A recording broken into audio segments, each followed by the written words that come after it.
men o'ylaymanki, barcha ziyolilarimizni fikri bitta joydan chiqqanda har doim.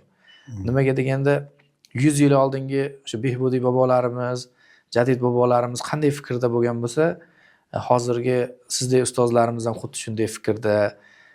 Yaqinda o'sha diniy ulamolarimizdan Hasanxon qori domla bilan o'tirib suhbat qurganimizda ham xuddi o'sha siz aytgan fikrlarni, o'sha Behbudiy bobomiz aytgan fikrlarni gapiryaptilarki, qaysiki millatimiz to'yga, marosimlarga juda ham mukkasidan ketgan.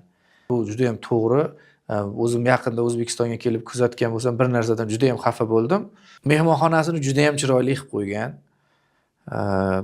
Uyini tashqi tomonini juda ham chiroyli qilib qo'yganda, lekin hovlini ichkariga yoki uyini ichkariga kiradigan bo'lsangiz, hojatxonasida sharoit yo'q, hammomida sharoit yo'q.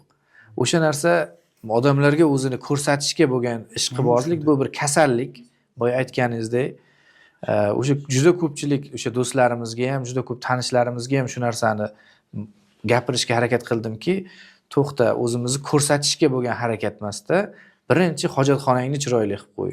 Chunki odamzodga birinchi ehtiyoji uchun kerak bo'ladigan hojatxona, hammom, birinchi ishlatiladigan narsalar. Mehmonxonaga bir yilda 2 marta odam kelishi mumkin, lekin hojatxonangga, hammomingga bir kunda 5 martalab kirasan.